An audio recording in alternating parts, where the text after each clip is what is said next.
ਬਿਸਮਿਲ੍ਲਾਹਿਰ ਰਹਿਮਾਨਿਰ ਰਹੀਮ। ਸੱਜਣੋ ਤੇ ਮਿੱਤਰੋ, ਪੰਜਾਬ ਦੇ ਹਾਲਾਤਾਂ ਨੂੰ ਵੇਖ ਕੇ ਅੰਦਾਜ਼ਾ ਹੋ ਰਿਹਾ ਹੈ ਕਿ ਪਿਛਲੇ 78 ਵਰ੍ਹਿਆਂ ਤੋਂ ਸਾਡੀਆਂ ਸਰਕਾਰਾਂ ਕਦੀ ਵੀ ਆਪਣੀ ਜ਼ਿੰਮੇਵਾਰੀਆਂ ਪੂਰੀ ਤਰ੍ਹਾਂ ਨਹੀਂ ਨਿਭਾਈਆਂ। ਅੱਜ ਮੇਰੇ ਦੇਸ਼ ਪੰਜਾਬ ਦੀ ਧਰਤੀ ਉੱਤੇ ਜਿਸ ਸਲਾਬ ਦਾ ਅਜ਼ਾਬ ਉਤਰਿਆ ਹੈ, ਉਹਦੀ ਵਜ੍ਹਾ ਹੋਰ ਕੁਝ ਵੀ ਨਹੀਂ, ਸਿਰਫ ਔਰ ਸਿਰਫ ਉਹ ਹਕੂਮਤਾਂ ਦੇ ਹੁਕਮਰਾਨ ਨੇ ਜਿਨ੍ਹਾਂ ਨੇ ਕਦੀ ਵੀ ਅਜਿਹੀ ਆਫਤ ਦਾ ਹੱਲ ਲੱਭਣ ਦਾ ਸੋਚਿਆ ਹੀ ਨਹੀਂ। ਉਹਨਾਂ ਨੇ ਕਦੀ ਵੀ ਇਹ ਖਿਆਲ ਨਹੀਂ ਕੀਤਾ ਕਿ ਜੇਕਰ ਸਲਾਬ ਦੀ ਕੁਦਰਤੀ ਆਫਤ ਨੇ ਪੰਜਾਬ ਦੀਆਂ ਜ਼ਮੀਨਾਂ ਉੱਤੇ ਖੜੀਆਂ ਫਸਲਾਂ ਨੂੰ ਤਬਾਹ ਕਰ ਦਿੱਤਾ ਤਾਂ ਫਿਰ ਕੀ ਬਣੇਗਾ। ਤੁਸੀਂ ਅੱਜ ਵੀ ਆਪਣੇ ਅਹਿਮ ਸਰਕਾਰੀ ਅਹੁਦੇਦਾਰਾਂ ਦੇ ਬਿਆਨ ਸੁਣ ਕੇ ਵੇਖ ਲਵੋ, ਅੰਦਾਜ਼ਾ ਹੋ ਜਾਏਗਾ ਕਿ ਉਹਨਾਂ ਦੀ ਕੀ ਕਾਬਲੀਅਤ ਹੈ ਅਤੇ ਉਹ ਮਸਲਿਆਂ ਦੇ ਹੱਲ ਵਿੱਚ ਕਿੰਨੇ ਕੁ ਸੰਜੀਦਾ ਨੇ। ਜੇਕਰ ਪੰਜਾਬ ਦੇ ਹੜ੍ਹ ਤੋਂ ਮੁਤਾਸਰ ਹੋਣ ਵਾਲੇ ਇਲਾਕਿਆਂ ਅਤੇ ਨੁਕਸਾਨ ਦੀ ਗੱਲ ਕਰੀਏ ਤਾਂ ਬਿਲੀਓ ਘੱਟੋ ਘੱਟ 10 ਲੱਖ ਲੋਕ ਉਹ ਨੇ ਜਿਹੜੇ ਇਸ ਹੜ੍ਹ ਤੋਂ ਬੜਾ ਰਾਸ ਮੁਤਾਸਰ ਹੋਏ ਨੇ। ਪੰਜਾਬ ਤੋਂ 70% ਫਸਲਾਂ ਮੁਤਾਸਰ ਹੋਈਆਂ, ਜਿਨ੍ਹਾਂ ਵਿੱਚੋਂ ਬੇਸ਼ਤਰ ਅਜਿਹੇ ਇਲਾਕੇ ਨੇ ਜਿਹੜੇ ਪੂਰੇ ਪਾਕਿਸਤਾਨ ਦੇ ਅੰਨ ਪਾਣੀ ਦਾ ਇੰਤਜ਼ਾਮ ਕਰਦੇ ਰਹੇ। ਖਾਸ ਕਰ ਗੁਜਰਾਂਵਾਲਾ, ਵਜ਼ੀਰਾਬਾਦ ਅਤੇ ਸਿਆਲਕੋਟ ਰੀਜਨ ਉਹ ਨੇ ਜਿਨ੍ਹਾਂ ਦੀਆਂ ਜ਼ਮੀਨਾਂ ਦੁਨੀਆ ਦੀਆਂ ਜ਼ਰਖੇਜ਼ ਤਰੀਨ ਜ਼ਮੀਨਾਂ ਵਿੱਚ ਸ਼ੁਮਾਰ ਹੁੰਦੀਆਂ ਨੇ। ਸਾਡੇ ਚੌਲ ਹੋਣ ਜਾਂ ਕਣਕ, ਇਸ ਜ਼ਮੀਨ ਉੱਤੇ ਉੱਗੀ ਹਰ ਫਸਲ ਦੀ ਕਦਰ ਦੁਨੀਆ ਜਾਣਦੀ ਹੈ।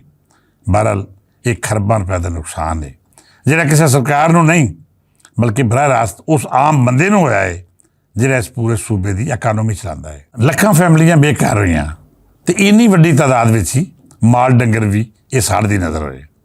ਮੈਂ ਕੱਲ੍ਹ ਵੀ ਇਹੋ ਗੱਲ ਆਖੀ ਸੀ ਕਿ ਅਸੀਂ ਚੰਗੀ ਤਰ੍ਹਾਂ ਜਾਣਦੇ ਸਾਂ ਕਿ ਇਸ ਸਾਲ ਮੌਨਸੂਨ ਦਾ ਸੀਜ਼ਨ ਖੁੱਲ੍ਹ ਕੇ ਵਰੇਗਾ, ਮਾਮੂਲ ਤੋਂ ਵੱਧ ਬਾਰਿਸ਼ਾਂ ਹੋਣਗੀਆਂ ਅਤੇ ਇਹਨਾਂ ਹਾਲਾਤਾਂ ਵਿੱਚ ਕੀ ਪਿੰਡ ਅਤੇ ਕੀ ਸ਼ਹਿਰ ਸਭੇ ਇਲਾਕੇ ਹੜ੍ਹ ਦੀ ਜ਼ਦ ਵਿੱਚ ਆ ਸਕਦੇ ਨੇ।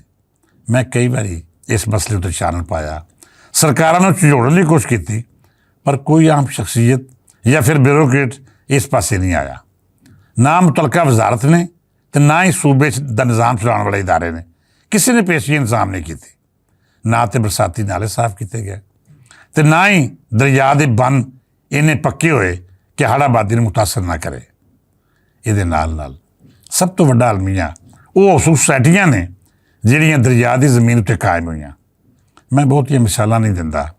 ਤੁਸੀਂ ਮੋਟਰਵੇ 'ਤੇ ਚੜ੍ਹਨ ਤੋਂ ਪਹਿਲਾਂ ਜਦ ਰਾਵੀ ਦਾ ਪੁਲ ਪਾਰ ਕਰ ਰਹੇ ਹੋਵੋ ਤਾਂ ਤੁਹਾਨੂੰ ਖੱਬੇ ਹੱਥ ਇੱਕ ਅਜਿਹੀ ਨਾਜਾਇਜ਼ ਸੁਸਾਇਟੀ ਵਿਖਾਈ ਦੇਗੀ ਜਿਹੜੀ ਦਰਿਆ ਦੀ ਜ਼ਮੀਨ ਉੱਤੇ ਆਬਾਦ ਹੋਈ ਹੈ।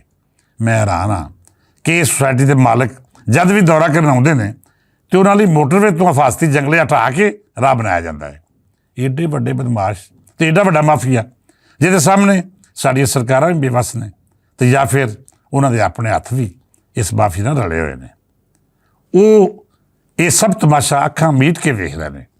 ਹੁਣ ਜਦ ਹੜ੍ਹ ਆਇਆ ਹੈ ਅਤੇ ਦਰਿਆ ਨੇ ਆਪਣੀ ਜ਼ਮੀਨ ਵਾਪਸ ਲੈਣ ਲਈ ਇਹ ਸੁਸਾਇਟੀ ਦੀ ਬਦਮਾਸ਼ੀ ਅੱਗੇ ਆਪਣੀ ਤਾਕਤ ਦਾ ਜੋ ਇਜ਼ਹਾਰ ਕੀਤਾ ਹੈ, ਉਹ ਸਾਡੇ ਸਭ ਲਈ ਵੱਡੀ ਮਿਸਾਲ ਹੈ। ਅਜਿਹੀ ਬਦਮਾਸ਼ੀ ਸਿਰਫ ਰਾਵੀ ਕਿਨਾਰੇ ਲਾਹੌਰ ਹੀ ਨਹੀਂ, ਬਲਕਿ ਜਦੋਂ ਰਾਵੀ ਪਾਕਿਸਤਾਨ ਦਾਖਲ ਹੁੰਦਾ ਹੈ ਉਦੋਂ ਤੋਂ ਹੀ ਉਸ ਸੁਸਾਇਟੀਆਂ ਦੀ ਬਦਮਾਸ਼ੀ 'ਤੇ ਕਬਜ਼ੇ ਸ਼ੁਰੂ ਹੋ ਜਾਂਦੇ ਨੇ।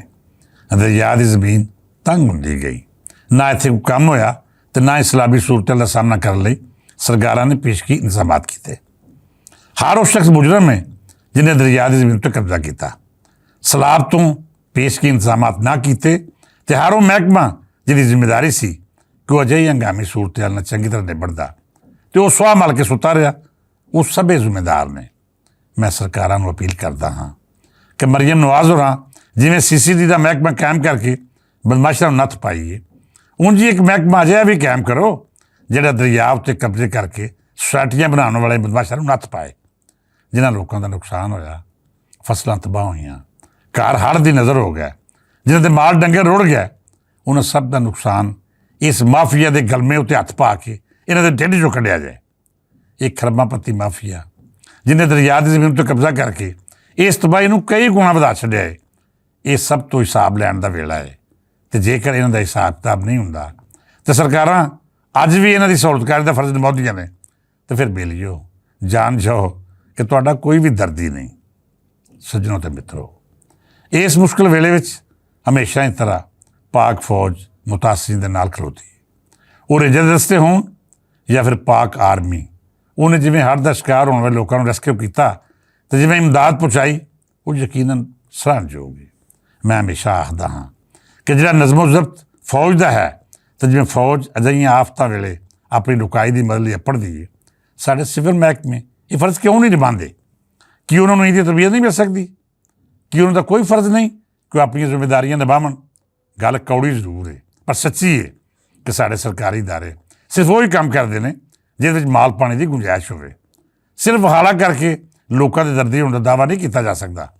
ਜੇਕਰ ਸਾਡੀਆਂ ਸਰਕਾਰਾਂ ਨੇ ਕੋਈ ਅਮਲੀ ਕੰਮ ਕਰਨਾ ਹੈ ਤਾਂ ਉਹਨੂੰ ਚਾਹੀਦਾ ਹੈ ਕਿ ਪਾਕ ਫੌਜ ਦੇ ਸਿਸਟਮ ਤੋਂ ਸਬਕ ਸਿੱਖਣ। ਇਹਦੇ ਨਾਲ ਨਾਲ ਮੈਂ ਸੱਜਣ ਪਿਆਰਿਆਂ ਨੂੰ ਇਹ ਵੀ ਆਖਾਂਗਾ ਕਿ ਜਦ ਵੀ ਕੋਈ ਆਫਤ ਆਉਂਦੀ ਹੈ ਉਦੋਂ 2 ਨੰਬਰੀ NGO ਸਾਹਮਣੇ ਆ ਜਾਂਦੀਆਂ ਨੇ। ਮੁਤਾਸਿਰੀਨ ਦੀ ਇਮਦਾਦ ਲਈ ਝੋਲੀ ਅੱਡ ਕੇ ਚੰਦਾ ਮੰਗਣ ਵਾਲੇ ਫਸਲੀ ਬਟੇਰੇ ਪਹਿਲੋਂ ਆਪਣਾ ਢਿੱਡ ਭਰਦੇ ਨੇ ਅਤੇ ਫਿਰ ਜੇ ਕੋਈ ਥੋੜ੍ਹਾ ਬਹੁਤ ਬਚ ਜਾਏ ਤਾਂ ਉਹਦੀ ਨਮਾਜ਼ ਕਰਕੇ ਸਿਰਫ ਔਰ ਸਿਰਫ ਆਪਣੀ ਮਸ਼ਹੂਰੀ 'ਤੇ ਖਰਚ ਕਰਦੇ ਨੇ। ਪਿਛਲੀ ਵਾਰੀ ਜਦ ਹੜ੍ਹ ਆਇਆ ਸੀ ਤਾਂ ਬਹੁਤ ਸਾਰੇ ਪੰਜਾਬੀ ਸੇਵਕਾਂ ਦਾ ਰੂਪ ਧਾਰਨ ਵਾਲੇ ਨੌਸਰਬਾਜ਼ ਅਤੇ ਵਾਰਦਾਤੀਏ ਵੀ ਇਮਦਾਦ ਦੇ ਨਾਂ ਉੱਤੇ ਆਪਣੇ ਬੋਝੇ ਭਰਦੇ ਰਹੇ। ਤੁਸੀਂ ਹੈਰਾਨ ਹੋਵੋਗੇ ਕਿ ਇਹ ਵਾਰਦਾਤੀਏ ਗੈਂਗ ਆਪਣੇ ਜਾਂ ਕੁਝ ਹੋਰ ਗਰੁੱਪਾਂ ਨਾਲ ਰਲ ਕੇ ਹੜ੍ਹ ਤੋਂ ਮੁਤਾਸਰ ਹੋਣ ਵਾਲੇ ਲਈ ਘਰ ਬਣਾਉਣ ਦਾ ਐਲਾਨ ਕੀਤਾ ਅਤੇ ਫਿਰ ਕੋਈ ਇੱਕ ਅੱਧਾ ਘਰ ਲੱਭ ਕੇ ਜਿਹੜਾ ਪਹਿਲਾਂ ਤੋਂ ਬਣਿਆ ਹੋਇਆ ਸੀ ਇਹਨਾਂ ਵਾਰੀ ਉਸੇ ਘਰ ਉੱਤੇ ਆਪਣੀ ਤਨਜ਼ੀਮ ਦਾ ਬੈਨਰ ਲਾ ਕੇ ਤਸਵੀਰਾਂ ਬਣਾਈਆਂ ਅਤੇ ਉਹਨਾਂ ਲੋਕਾਂ ਨੂੰ ਘੱਲ ਦਿੱਤੀਆਂ ਜਿਨ੍ਹਾਂ ਕੋਲ ਮਾਲ ਪਾਣੀ ਇਕੱਠਾ ਕੀਤਾ ਸੀ। ਇਹਨਾਂ ਵਿੱਚੋਂ ਕਈ ਅਜਿਹੇ ਵੀ ਸਨ ਜਿਹੜੇ ਉਹਨਾਂ ਦਿਨਾਂ ਵਿੱਚ ਇਹ ਮਾਲ ਪਾਣੀ ਇਕੱਠਾ ਕਰਕੇ ਸਿੱਧਾ ਫੁੱਟਬਾਲ ਦਾ ਵਰਲਡ ਕੱਪ ਵੇਖਣ ਕਤਰ ਟੁਰ ਗਿਆ। ਇਸ ਬਾਰੇ ਰਜਵੀਂ ਗੱਲ ਕਰਾਂਗੇ। ਫਿਲਹਾਲ ਇਹ ਜ਼ਰੂਰੀ ਹੈ ਕਿ ਤੁਹਾਨੂੰ ਗਾਈਡ ਕੀਤਾ ਜਾਏ ਕਿ ਤੁਸੀਂ ਕਿਸ ਰਾਹੀਂ ਆਪਣੀ ਇਮਦਾਦ ਸਲਾਮ ਮੁਤਾਸਿਰ ਤੱਕ ਪਹੁੰਚਾ ਸਕਦੇ ਹੋ। ਮੈਂ ਕਿਸੇ ਹੋਰ ਦਾ ਨਾਂ ਨਹੀਂ ਲਵਾਂਗਾ ਕਿਉਂ ਜੀ ਮੇਰੇ ਸਾਹਮਣੇ ਇੱਕ ਅਜਿਹੀ ਤਨਜ਼ੀਮ ਹੈ ਜਿਹੜੀ ਇੱਕ ਪੈਸੇ ਦਾ ਹਿਸਾਬ ਬੜੀ ਸ਼ਫਾਫੀਅਤ ਨਾਲ ਕਰਦੀ ਹੈ। ਇਹ ਤਨਜ਼ੀਮ ਇਹ NGO ਮੁਸਲਿਮ ਹੈਂਡਜ਼ ਹੈ ਜਿਹੜੀ ਮਿੱਤਰ ਪਿਆਰੇ ਸੈਯਦ ਲਖਤ ਹੁਸੈਨ ਦੀ ਅਗਵਾਈ ਵਿੱਚ ਕੰਮ ਕਰ ਰਹੀ ਹੈ। ਇਸ ਵੇਲੇ ਪੂਰੇ ਪਾਕਿਸਤਾਨ ਵਿੱਚ ਕੋਈ ਦੂਜਾ ਅਜਿਹਾ ਕੰਮ ਨਹੀਂ ਕਰ ਰਿਹਾ। ਹਰ ਰੋਜ਼ ਹਜ਼ਾਰਾਂ ਹੜ੍ਹ ਮੁਤਾਸਰੀਨ ਨੂੰ ਅੰਨ ਪਾਣੀ ਅਤੇ ਉਹਨਾਂ ਦੇ ਰਿਹਾਇਸ਼ ਲਈ ਬਿਹਤਰ ਇੰਤਜ਼ਾਮਾਤ ਕੀਤੇ ਜਾ ਰਹੇ ਨੇ। ਮੈਂ ਤੁਹਾਨੂੰ ਸਭ ਨੂੰ ਅਪੀਲ ਕਰਦਾ ਹਾਂ ਕਿ ਤੁਸੀਂ ਮੁਸਲਿਮ ਹੈਂਡਜ਼ ਰਾਹੀਂ ਸਲਾਮ ਮੁਤਾਸਰੀਨ ਦੀ ਮਦਦ ਕਰੋ ਤਾਂ ਜੇ ਤੁਹਾਡਾ ਇੱਕ ਰੁਪਈਆ ਹੱਕਦਾਰਾਂ ਤੱਕ ਪੜੇ। ਨਾ ਕੋਈ ਇਹਦੇ ਵਿੱਚੋਂ ਫੱਟੀ ਲਾਏ ਅਤੇ ਨਾ ਹੀ ਤਨਖਾਹ ਅਤੇ ਦੂਜੇ ਅਖਰਾਜਾਤ ਦੀ ਮਦ ਵਿੱਚ ਕਮਿਸ਼ਨ ਵਸੂਲੇ। ਮੁਸਲਿਮ ਹੈਂਡਜ਼ ਦੇ ਹੱਥ ਮਜ਼ਬੂਤ ਕਰੋ ਅਤੇ ਆਪਣੇ ਹੜ੍ਹ ਮੁਤਾਸਰਾ ਭਰਾਵਾਂ ਦੇ ਮੋਢੇ ਨਾਲ ਮੋਢਾ ਲਾ ਕੇ ਇਸ ਦੁੱਖ ਦੀ ਘੜੀ ਵਿੱਚ ਉਹਨਾਂ ਦਾ ਦਰਦ ਵੰਡੋ। ਮਿੱਤਰ ਪਿਆਰਿਓ, ਮੈਂ ਦੇਸ਼ ਪੰਜਾਬ ਵਿੱਚ ਆਏ ਇਸ ਹੜ੍ਹ ਦੇ ਹਰ ਮੁਤਾਸਰ ਨੂੰ ਯਕੀਨ ਦਿਵਾਉਂਦਾ ਹਾਂ ਕਿ ਅਸੀਂ ਉਹਦੇ ਨਾਲ ਹਾਂ। ਇਹ ਮੁਸੀਬਤਾਂ ਹਯਾਤੀ ਦਾ ਹਿੱਸਾ ਨੇ। ਦੁੱਖ ਆਉਂਦੇ ਜਾਂਦੇ ਨੇ ਪਰ ਹਯਾਤੀ ਦਾ ਪਹੀਆ ਨਹੀਂ ਰੁਕਦਾ। ਇਸ ਮੁਸੀਬਤ ਦੀ ਘੜੀ ਵਿੱਚ ਹਿੰਮਤ ਅਤੇ ਹੌਸਲਾ ਰੱਖੋ। ਇਹ ਅਜ਼ਾਬ ਵੀ ਟਲ ਜਾਏਗਾ। ਰੱਬ ਅੱਗੇ ਦੁਆ ਹੈ ਕਿ ਮੇਰਾ ਪੰਜਾਬ ਹਮੇਸ਼ਾ ਆਬਾਦ ਰਹੇ ਅਤੇ ਇਹਦੇ ਤੋਂ ਅਜਿਹੀਆਂ ਮੁਸੀਬਤਾਂ ਟਲੀਆਂ ਰਹਿਣ। ਅੱਜ ਲਈ ਇੰਨਾ ਹੀ। ਇਸ ਦੁਆ ਦੇ ਨਾਲ ਇਜਾਜ਼ਤ ਦਿਓ ਕਿ ਮੇਰੇ ਪੰਜਾਬ ਦਾ ਹਰ ਵਸਨੀਕ ਹਰ ਮੁਸੀਬਤ ਤੋਂ ਮਹਿਫੂਜ਼ ਰਹੇ। ਜਿਹੜੇ ਹੜ੍ਹ ਦੀ ਅਜ਼ਮਾਇਸ਼ ਚੱਲ ਰਹੇ ਨੇ ਰੱਬ ਸੱਚਾ ਉਹਨਾਂ ਦੀਆਂ ਮੁਸ਼ਕਿਲਾਂ ਆਸਾਨ ਕਰੇ। ਇਜਾਜ਼ਤ ਦਿਓ। ਰੱਬ ਰੱਖਾ।